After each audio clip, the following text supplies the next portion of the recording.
Honorable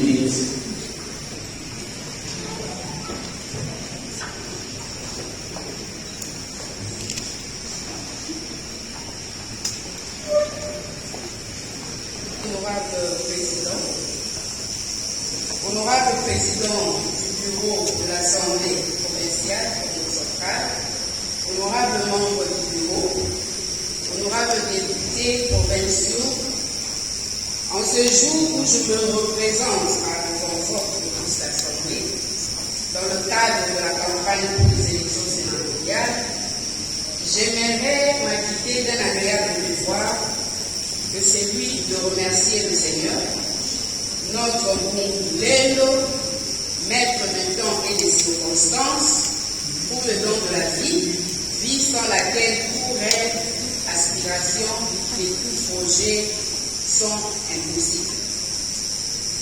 Honorable président, honorable député provinciaux, je me tiens en effet une fois de plus devant vous pour solliciter humblement vos votes pour être votre porte-voix au Sénat.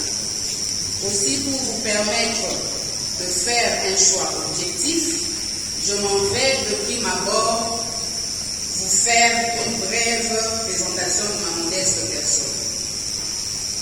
Je suis Nefertiti Ndianza Bayokisa, Fukiao, épouse Kisula, Fumunsundi, Mwanansundi, Tekolokindam. Fille du feu professeur Fukiao Kiabouzeki André, originaire de Louosi, et de Maman Dianzeza Mamkombo Adolphine, née le 19 décembre 1971 à Louosi, dans mon Tete natal, mariée et mère de famille. Juriste de formation, ayant obtenu ma licence en droit économique à la faculté de droit de l'Université de Kinshasa, mes premières pas dans la vie professionnelle, je les ai faites en 1998. Je vais m'inscrire au barreau du Congo central en 2000. J'aurai une inscription complémentaire au barreau de Kinshasa-Gombe en 2012. Plusieurs fois avocat conseil de plusieurs entreprises et administrateur des sociétés. J'ai suivi plusieurs formations dont je vais vous épargner la détailler. Ministre honoraire du commerce du gouvernement de cohésion nationale, poste que je vais occuper de décembre 2014 à décembre 2016. J'ai eu durant ce mandat à défendre avec brio les intérêts du pays lors de plusieurs assises de portée internationale qui m'ont permis de me constituer un outil assez fait pour être utile à un sénateur. J'ai aussi, durant ce mandat, à plusieurs reprises, saisi l'occasion d'œuvrer pour l'intérêt de notre province, et je m'en vais citer pour quelques exemples. À l'époque, avec l'appui de la Banque mondiale, nous nous sommes battus pour matérialiser le projet de relance de la filière des palmiers à huile du programme cadre intégré renforcé, CIR en sigle, qui a fait naître des palmeraies à Sekibanza, Kula et Tchela, créant ainsi des emplois et des richesses. Aussi, la mise en place du guichet unique intégral du commerce extérieur, qui est cette plateforme dématérialisée et interactive conçue dans le but d'améliorer la transparence, la célérité et l'efficacité des démarches liées à l'import, export et au transit des marchandises. Honorable président, honorable député, c'est cette expérience et surtout les valeurs morales communes héritées de nos aïeux que j'ai capitalisées pour servir mon pays et plus particulièrement notre province en étant au Sénat.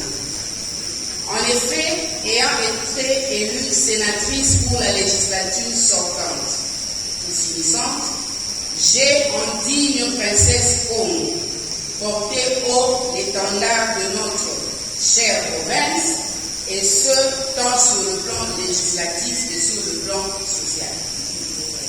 S'agissant du travail législatif, Ayant présenté les capacités managériales avérées, j'ai été élu président de la commission socio-culturelle gens, famille et enfants du Sénat, poste que j'ai occupé de 2014 de 2019 jusqu'à ce jour, donc tout au long de la législature.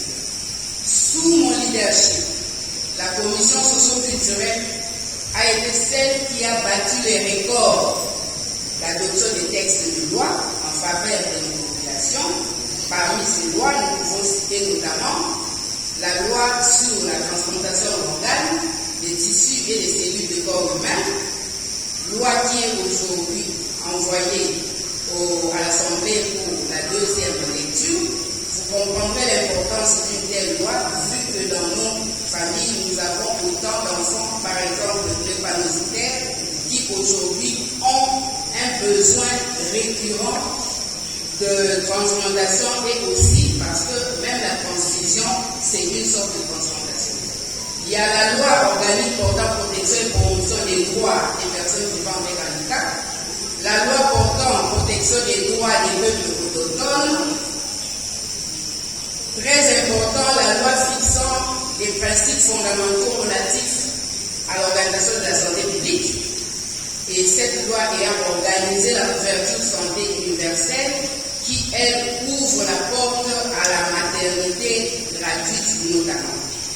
La loi fixant les principes fondamentaux relatifs à la protection des victimes des violences sexuelles liées au conflit, et tant d'autres lois que nous avons eu à travailler dessus sous notre leadership. Ce travail acharné nous a valu un surnom du président du Sénat, qui nous a surnommé président à vie, parce qu'il s'était dit que cette place-là ne pouvait pas changer de président. Et nous avons ainsi été la fierté de votre province. Honorable président, honorable député provinciaux, lorsque vous m'accorderez vos votes et que je serai réélue sénatrice, je ferai mienne vos promesses de campagne, et cela en favorisant, comme je me suis engagée à le faire lors de la législature finissante, certains d'entre vous en sont témoins, l'initiation des textes des lois favorables à leur accomplissement. Pour cela, je m'engage à ne pas rompre le cordon ombilical qui me relie à vous, les grands électeurs. Je viendrai donc me ressourcer auprès de vous, qui, tout en étant en contact permanent avec vos bases respectives, connaissez mieux les aspirations et les attentes de nos populations. Et dans cet élan de vouloir garder le cordon qui nous lie, je prends l'engagement solennel de revenir chaque fois qu'il le faudra, faire la restitution des travaux, des activités du Sénat. Honorable président, honorable député, notre province, nous le savons tous, a plusieurs défis à relever et non les moindres. Tout en me réservant ici de vous présenter un projet de société où sera d'étaler ma vision de la province dans tous les secteurs de la vie, car vous conviendrez avec moi que le principe de la séparation des pouvoirs fixe constitutionnellement les limites des élus. Et j'aimerais insister sur cette chose pour éviter que vous puissiez être victime des discours démagogiques. Je disais donc que les pouvoirs, la séparation des pouvoirs fixe constitutionnellement les limites des élus qui ont le pouvoir de légiférer et de contrôler le pouvoir exécutif. Je dirais donc sans crainte de me faire contredire que les voyants de tous les secteurs vitaux de notre province sont au rouge. Et c'est là, c'est notre triste réalité. De façon non limitative, nous pouvons épingler la sécurité, l'agriculture et les routes de desserte agricole, les infrastructures routières et autres voies de communication, l'éducation, la santé, l'emploi, l'économie et les finances publiques, l'environnement et la qualité de vie. Mais je suis toutefois d'avis que la tâche d'un sénateur ne peut aucunement se limiter à l'élaboration des textes de loi et au contrôle de l'exécutif.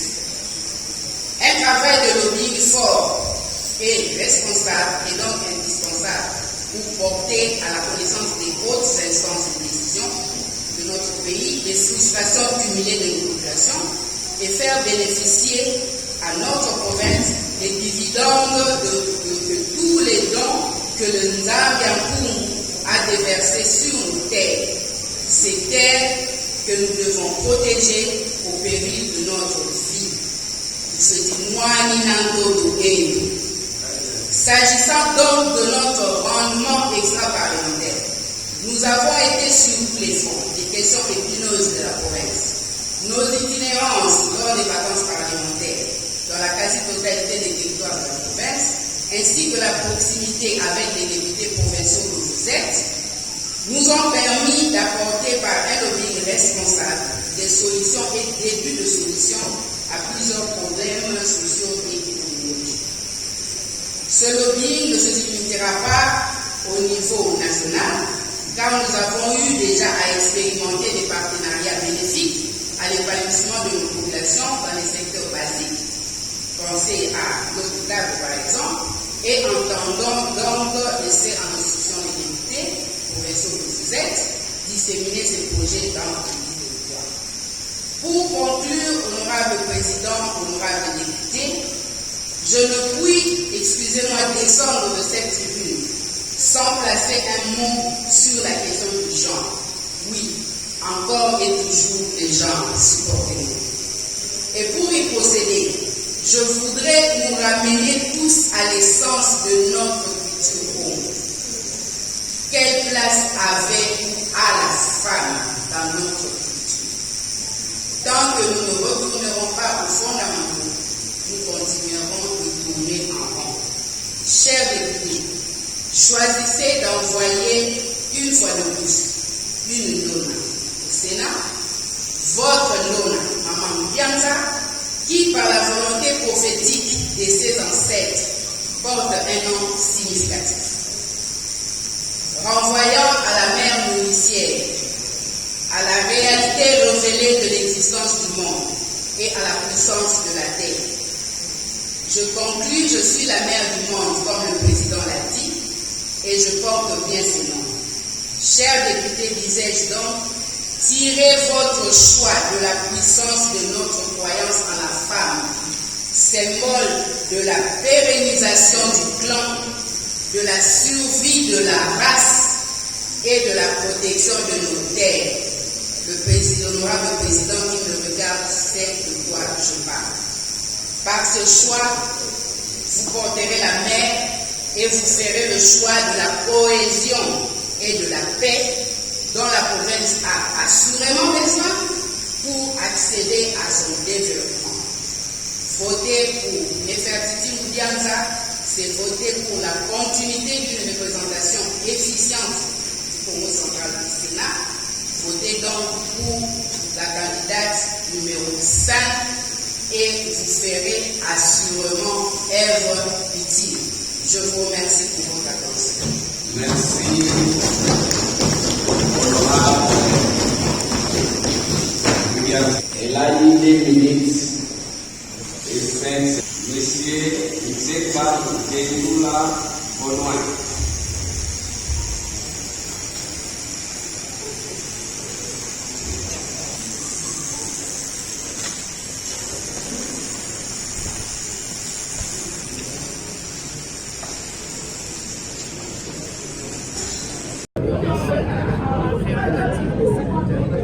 Nous connaissons le travail du sénateur et j'ai attiré leur attention sur le fait qu'ils pourront suivre des discours assez sensationnels des discours assez démagogiques, des choses qui ne rentrent pas en fait dans les prérogatives des sénateurs qui, eux, doivent confectionner des lois, les faire voter et aussi contrôler l'exécutif.